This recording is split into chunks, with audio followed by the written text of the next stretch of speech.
জামায়াতে ইসলামী নেতৃত্বাধীন রাজনৈতিক জোটে যুক্ত হলো এলডিপি ও এনসিপি। বিকেলে জাতীয় প্রেস ক্লাবে সংবাদ সম্মেলনে কথা জানান দলটির আমির ডক্টর শফিকুর রহমান।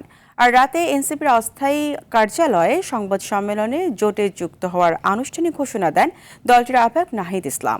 এদিকে এনসিপির অংশ হচ্ছে না বলে জানিয়েছেন সাবেক তথ্য উপদেষ্টা মাহফুজ আলম। হাসান মাহমুদের রিপোর্ট।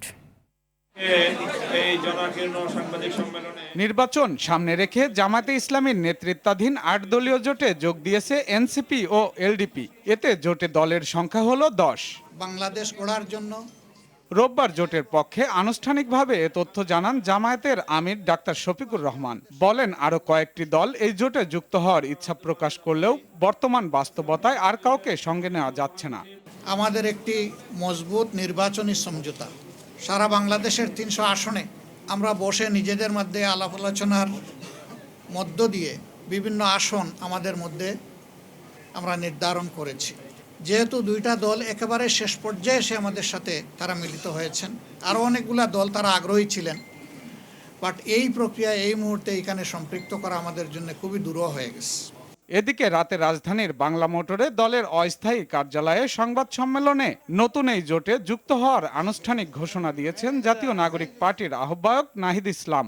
এই মুহূর্তে আমরা ন্যূনতম এই জায়গায় ঐক্যমত হয়েছি যে আমরা এই যে নির্বাচনী এই বৈতরণীটা আমরা একত্রে পার হব এবং গণভোটের পক্ষে থাকব, এবং আমি যে পয়েন্টগুলো বললাম, আধিপত্যবাদ, দুর্নীতি, সংস্কার এবং বিচার অব্যাহত রাখা, এই বিষয়ে আমরা একত্রে কাজ করব।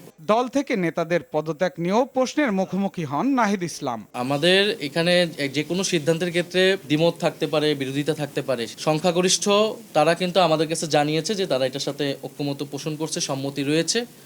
যারা বিরোধিতা করছে তাদের সাথে আমরা কথা বলবো। অন্যদিকে জামাত ও এনসিপির নির্বাচনী সমঝোতার আওতায় প্রার্থী হতে প্রস্তাব দেওয়া হয়েছিল জানিয়ে সাবেক তথ্য উপদেষ্টা মাহফুজ আলম ফেসবুকে লিখেছেন, তিনি এই এনসিপির অংশ হচ্ছেন না।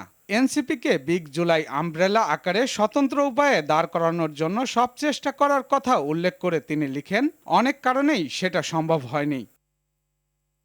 হাসান মাহমুদ, RTV, ঢাকা।